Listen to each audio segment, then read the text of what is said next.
My name is Denise Wade. I'm 29 years old, and right now I'm standing a few steps from my apartment door, listening to my boyfriend pound on it in the rain. His voice is muffled, frantic, demanding. Mine is calm, almost unsettlingly calm, because somewhere in the last 3 hours, something in me simply switched off. It's strange how a relationship can collapse over something as ordinary as dishes. Not a betrayal, not some catastrophic revelation, just dishes in the sink. Yet anyone who's lived in the real world knows it's never about the dishes. It's about what they represent. Respect, effort, partnership.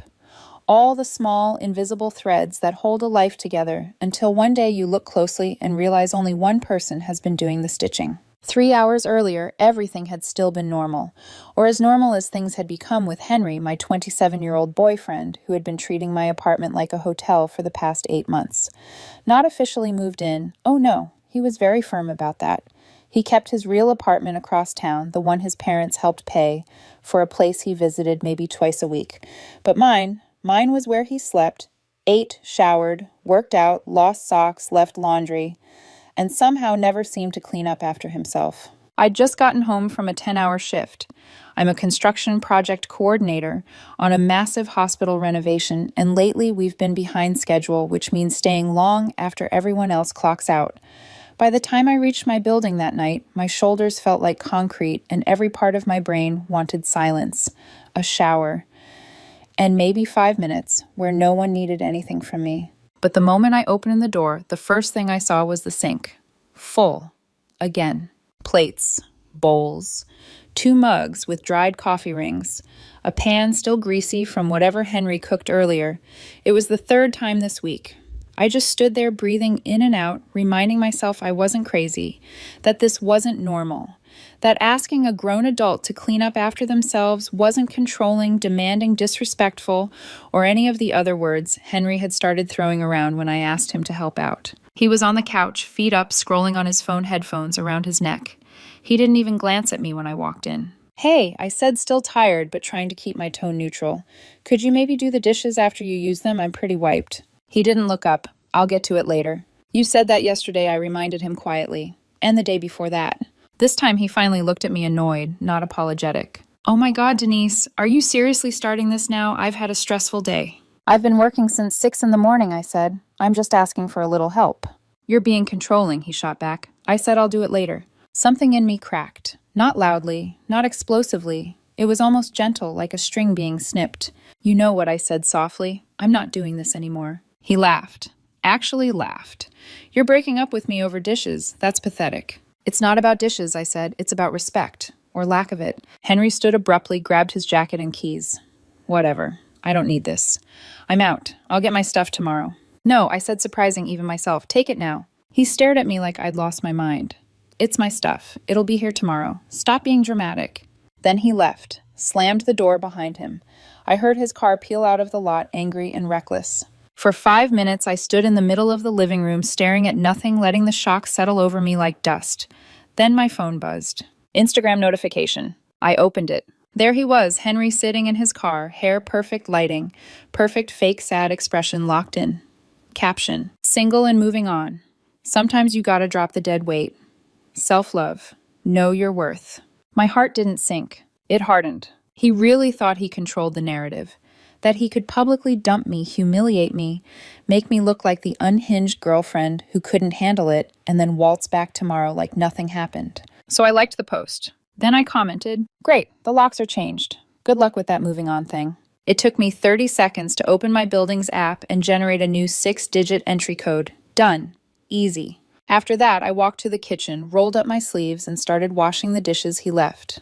It felt almost meditative, rinsing, scrubbing, stacking. My phone buzzed nonstop behind me, notifications tags, texts, calls. I ignored all of it. 20 minutes later came the pounding. Denise opened the door. "This isn't funny." I walked over calmly, my hands still damp from the sink, and spoke through the door. "Your post said you're single," I said. "So good luck with your new single life." "What, Denise, seriously? It's raining." "It's drizzling," I replied. "You'll survive." "My stuff is in there." "You can arrange a time to pick it up during the day," I said. "With notice." "You can't do this." His voice cracked, not angry now, but panicked. I actually can, I said, still calm. It's my apartment, my lease, my locks. You're being insane over a stupid Instagram post. No, I said. I'm taking your breakup seriously. That's all. There was silence, then footsteps, a frustrated, muffled curse, more pounding. Denise, I didn't mean it. I was upset. That's not my problem, I said. Deal with your emotions at your own place. You know the one your parents pay for. A long silence this time, long enough that I thought he'd left. But then, I don't have my keys. They're inside. Should have thought of that before posting single and moving on. The pounding slowed, became pleading, then eventually stopped altogether. I turned on Netflix, turned the volume up, and for the first time in months I felt my shoulders loosen, my chest expand, and my breath steady. I didn't feel guilty. I felt free. By the next morning, everything felt strangely quiet. Not peaceful, more like the stillness before a storm breaks. I woke up to sunlight filtering through the blinds, made coffee, and for a moment let myself pretend the night before had been a dream. But as soon as I unlocked my phone, reality slammed right back. Henry had posted again. A screenshot of our message thread, cropped, edited, twisted. His caption read, "Some women can't handle being held accountable. Toxic femininity is real. Hundreds of likes already." Comments from his friends hyping him up, calling him brave, telling him he dodged a bullet. My name wasn't mentioned, but everyone close to us knew exactly who the post was about. I didn't respond. There was no point. Let him bark into the void while he still had an audience. Truth has a way of outlasting performance. I was halfway through my coffee when my building's front desk called. "Ms. Wade, there's someone downstairs asking to come up, says he needs access to your unit." Of course. "Is it a tall guy? Dark hair, wearing a gray hoodie?" "Yes. That's my ex-boyfriend," I said. "He doesn't live here. He's not allowed in. Please don't let him up. He's insisting it's an emergency." If he doesn't leave, I said call security. 20 minutes later, security called to confirm they escorted him out. I thought that was the end of it. I was wrong. At noon, he came back. With friends. 2 men I recognized. Guys he lifted weights with loud posturing types. They all stood in the lobby, arguing with the building manager while people tried to get past them. I took the elevator down, not because I wanted to see him, but because allowing the circus to continue felt beneath me. Henry turned when he saw me, eyes wide like I owed him something. "Denise," he said, gesturing dramatically. "She won't let me up." "Correct," I replied evenly. "You don't live here." His friend stepped forward, puffed up like a guard dog. "Come on, just give him the new code. He needs to get his stuff." "I'm not stopping him from getting his stuff," I said, meeting his stare without blinking. "I'm stopping him from entering my home." "That's the same thing the friend said." "No," I corrected, "it's called basic boundaries." Henry threw his hands up. "Oh my God, Denise, stop being petty. Just let me in for 5 minutes." "You publicly declared you're single," I said. "I respected that." "You're twisting everything." "No," I said calmly. "You did that when you hit post." His frustration curdled into something uglier, embarrassment. People in the lobby were watching now, whispering, smirking. He hated looking foolish. He always had. "I'm calling the police," he snapped. "Go ahead," I said. He stared at me, expecting fear, panic, anything that proved he still had power. I felt nothing. He dialed in front of me, put the call on speaker, and performed. "My girlfriend locked me out of our apartment and won't let me get my belongings," he said dramatically. The dispatcher's voice came through bored and efficient. "Is your name on the lease?" Henry hesitated. "Well, no, but—" "Are you in danger? Has she harmed you?" "No, but—" "This is a civil matter," the dispatcher said.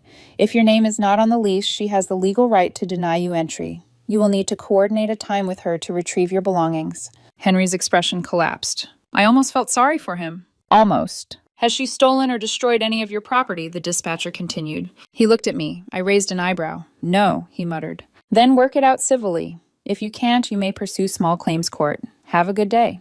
Click. His friends looked at him like they wished they'd waited in the car. The building manager coughed awkwardly. "So I said tomorrow between 2 and 4. 1 trip. Your stuff will be boxed and waiting in the hallway." "That's the offer I said.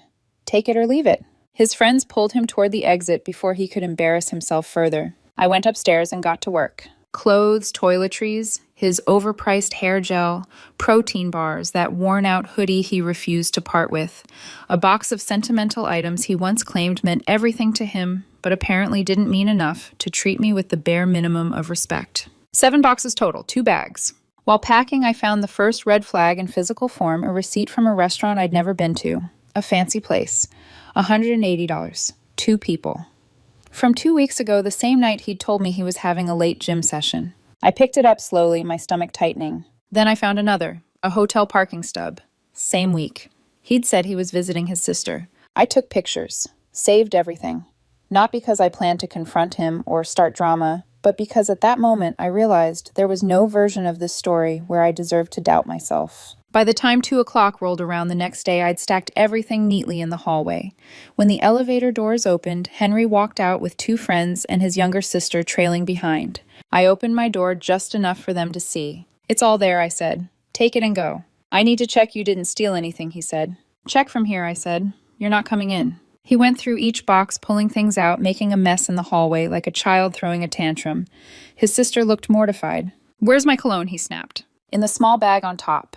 "My laptop?" "You took it with you when you left," I said. He blinked. "Right." He dug and dug, hunting for something to accuse me of. Then, "My wooden keepsake box. That's mine." "No," I said, "it's not. That's mine. I bought it 2 years before we met." "You're lying." I held up my phone.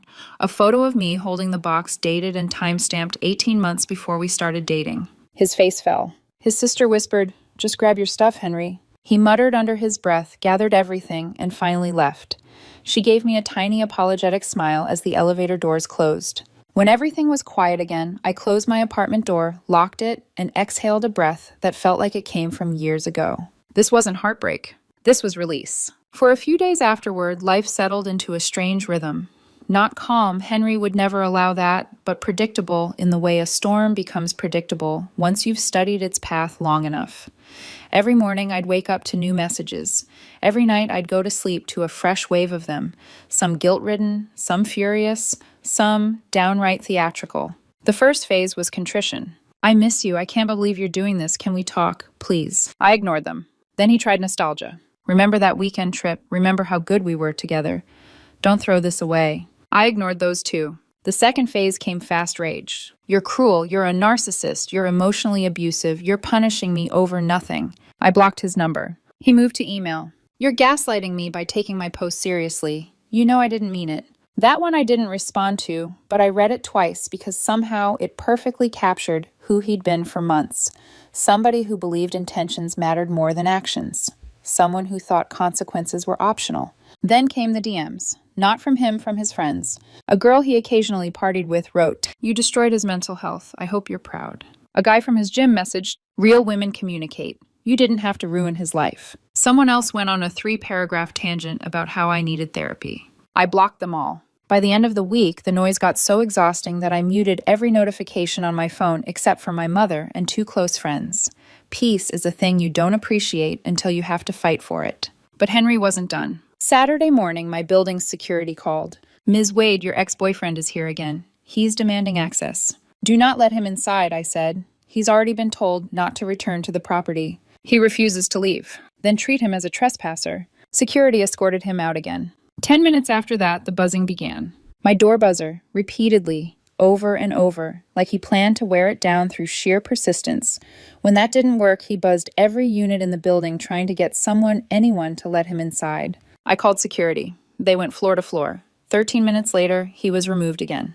And still it continued. Sunday morning, I opened my door to find 2 police officers in uniform standing there like an unwanted package. "Ms. Wade, one said we received a report that you're refusing to return your ex-boyfriend's belongings." I almost laughed. "He picked up everything last week," I said, "with witnesses present. He claims there are still items inside." "What items?" The officer checked his notes. He mentioned a toothbrush, hair products, and a sweater. I blinked slowly. "A toothbrush." "A $3 toothbrush from the drugstore," I said, "which I threw out after he left, along with some cheap toiletries he abandoned." The officers glanced at one another. "And the sweater?" the older one asked. "He took all his clothes," I replied. "If he left something, it wasn't important enough for him to take after going through 7 boxes for 40 minutes. "Ma'am," the officer said, "did you intentionally withhold or damage any of his property?" "No," I said. "I returned everything he packed carefully. Anything left behind is abandoned property at this point." They nodded. "We'll note that in our report." They weren't rude, just tired. It was clear they knew this wasn't a police matter, just another relationship meltdown.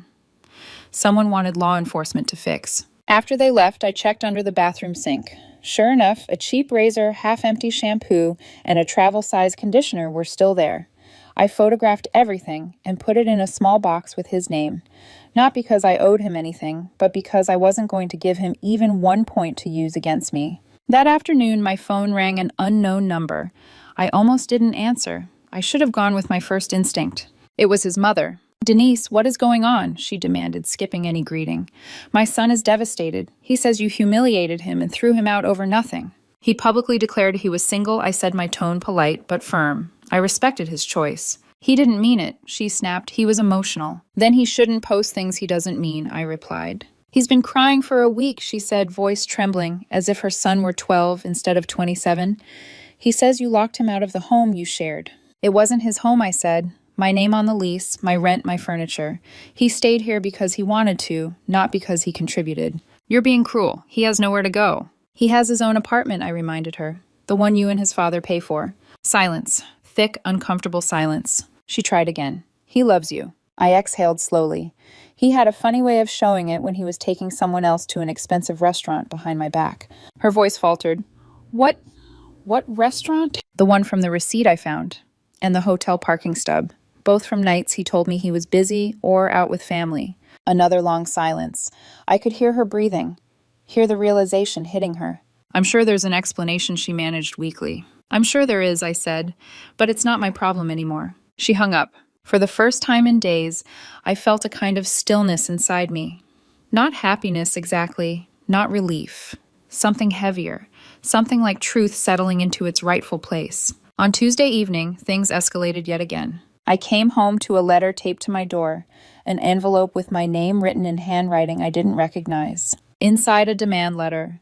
3 paragraphs long, barely professional, threatening vague legal action unless I returned all of his property, compensated him for emotional distress, $2,500, paid for his temporary housing during his recovery, $1,800, provided a written apology, all signed by an attorney whose office was located in a strip mall next to a vape shop.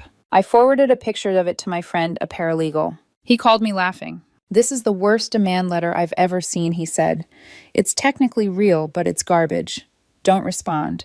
If they file something which they won't, then deal with it. For now, ignore it." So I did. And I realized something important. Henry didn't want closure. He wanted control. And losing control made him spiral. For the first time, I wasn't participating in that spiral. And that apparently was unforgivable to him. By week 3, the situation had devolved into something almost surreal, like I was stuck inside a drama series where the writers kept trying to raise the stakes because they didn't know how to end the season. Except this wasn't TV. This was my life, my home, my peace he kept clawing at.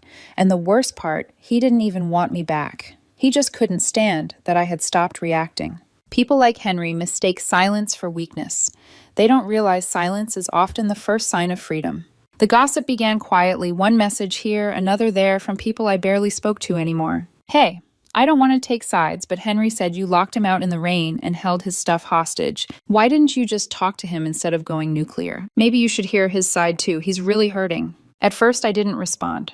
But when the whispers grew louder and the group chats started buzzing with half-truths and full lies, I sent a single message to the few mutual acquaintances who reached out genuinely. He posted a public breakup and I respected it. Everything else is noise. Some backed off, a couple apologized, but most didn't.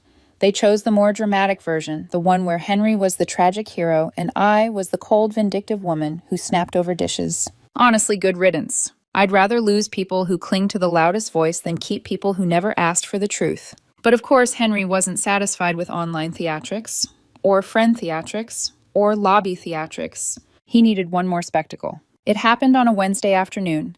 I was at work reviewing blueprints with the architecture team when my building's front desk called. "Ms. Wade, there's a man in the lobby asking for you. He says it's personal and urgent." I checked the security feed. There he was. Henry. Full-effort, hair-styled cologne visible from the screen holding a branded coffee cup like he was starring in his own redemption arc. My coworker glanced over my shoulder. "Is that—" "Yes," I said flatly. "And no, I'm not going down there." The receptionist on the phone hesitated. "Ma'am, he says he'll wait. Then he'll be waiting a long time." I hung up.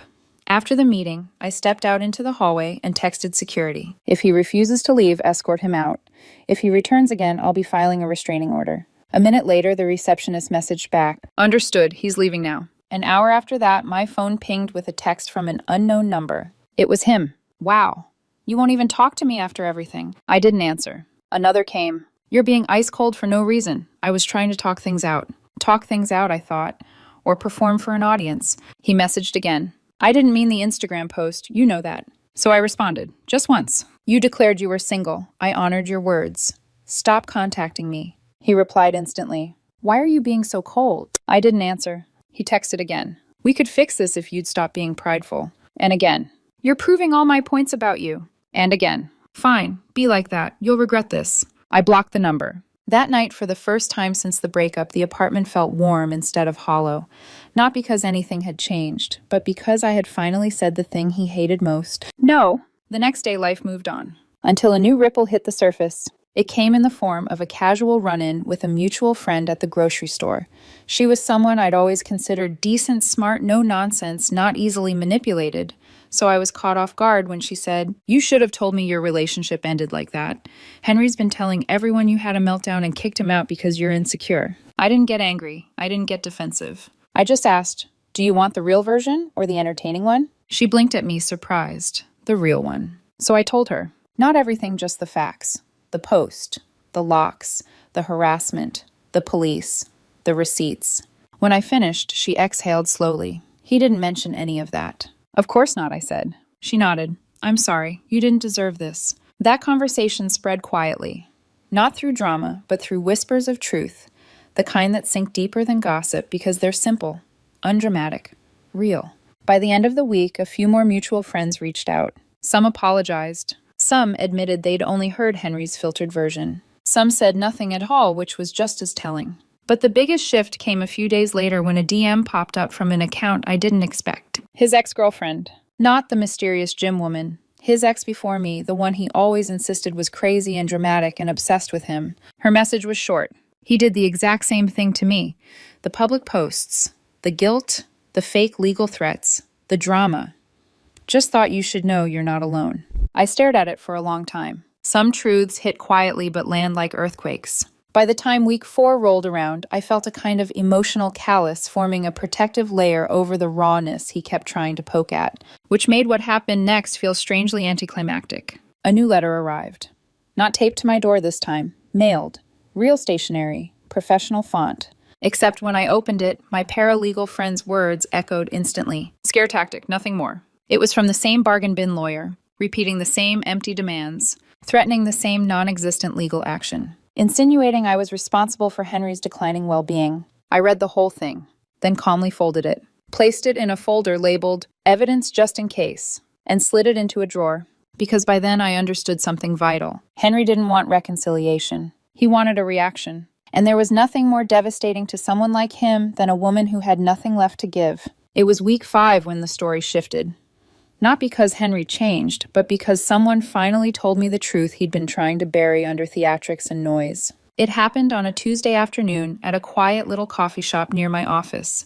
I stopped in for a latte between meetings, grateful for 5 minutes of silence. I was standing at the pickup counter when someone said my name. Denise. I turned, and there he was. Henry's younger brother, Tyler. 22, maybe 23. Soft-spoken. The only member of his family who didn't seem fueled by denial or delusion. I'd always liked him. He had a gentleness Henry never did. He looked uncomfortable, shifting from one foot to the other like he was debating whether to stay or bolt. "Hey," I said cautiously. "Surprised to see you." "Yeah, I've been meaning to talk to you." I nodded slowly. "Okay. About what?" He gestured toward a table. "Can we sit, just for a minute?" Against my better judgment, I agreed. We sat across from each other, steam curling up from our cups, the hum of espresso machines filling the silence between us. Tyler inhaled deeply. "Look, I wanted to say I'm sorry. For everything. For how my brother's been acting.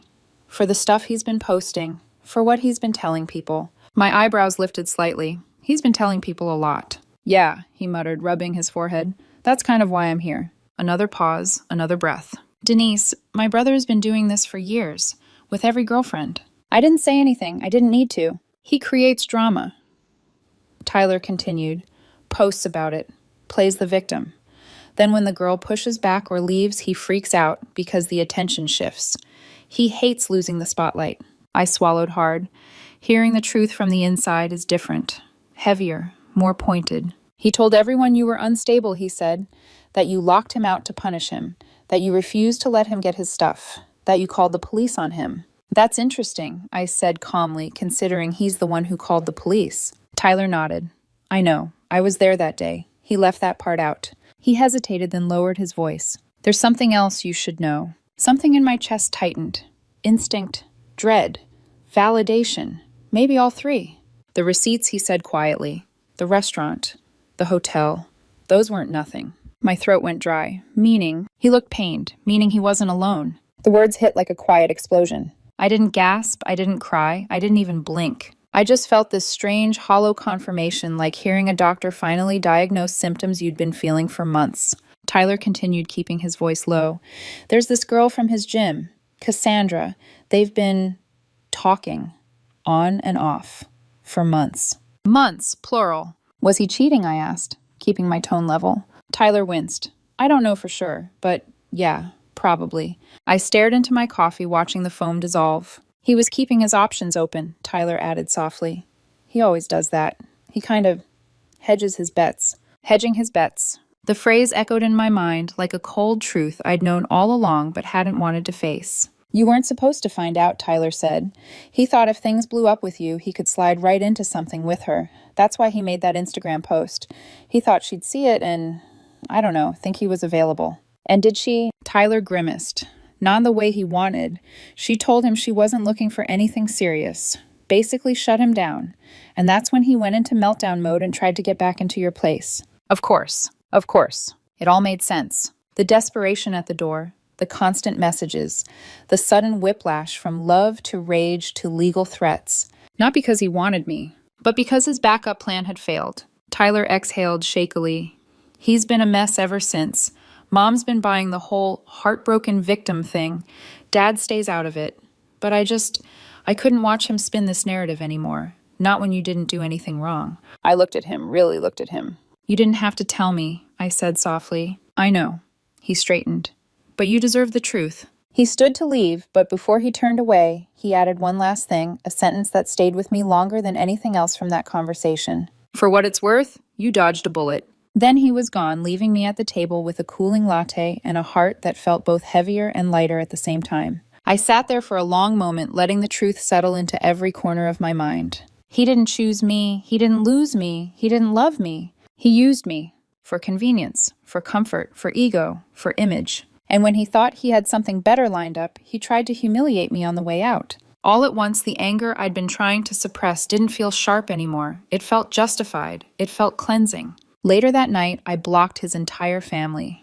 Not out of spite, out of closure, out of self-respect, out of the fierce belief that I deserved more than being someone's safety net. For the first time since everything began, I felt something close to peace. Not the temporary kind that comes between battles. The real kind.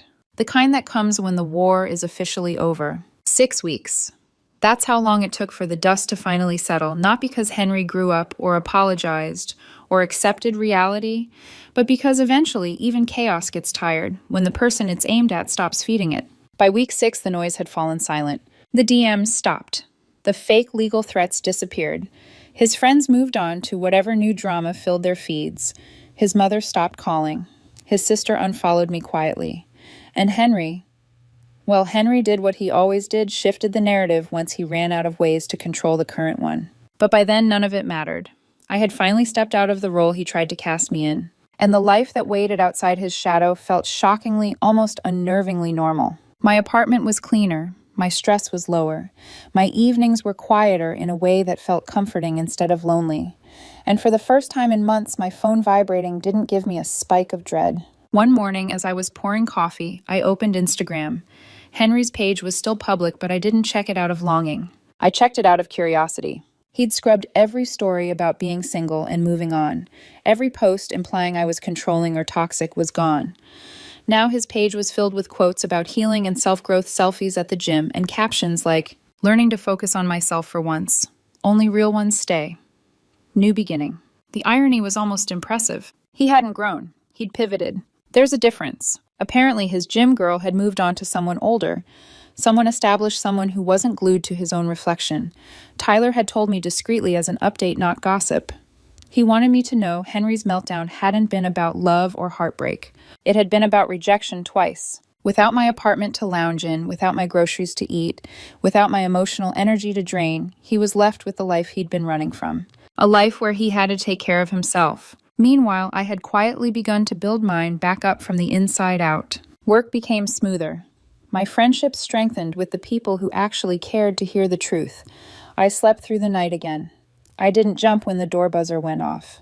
And then something unexpected happened. 2 weeks earlier, I'd met someone new at a project meeting, Daniel, one of the architects assigned to the hospital renovation.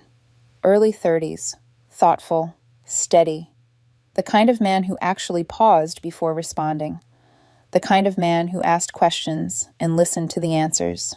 We'd ended up talking during a site walk, nothing flirty, just human. But I remember noticing how refreshingly adult it felt. He wasn't trying to impress me. He wasn't performing. He wasn't all charm and no substance. He was just real. Later, he asked if I wanted to grab coffee before our next meeting. I said yes. We kept things slow, like breathing, not slow, like dragging our feet. No pressure, no expectations, no grand declarations or dramatic gestures. When he walked me to my car after our second coffee, he didn't try to kiss me. He just said, "Take your time, I'm not in a hurry." I didn't realize how much I needed to hear that until I did. Because after everything with Henry, where every moment had felt like I was scrambling to meet expectations he kept inventing, time felt like a gift. A few nights later, as I sat on my couch scrolling through old messages I'd never read, I stumbled across the last thing Henry had sent before I blocked him. "You'll regret this. It didn't sting. It didn't bother me. It didn't even make me angry. It made me laugh quietly, genuinely. Because the truth was simple. I didn't regret any of it. Not locking the door. Not changing the code. Not refusing to feed his chaos. Not walking away from someone who only valued me when he needed something. I had been afraid in those first days that maybe I was being harsh.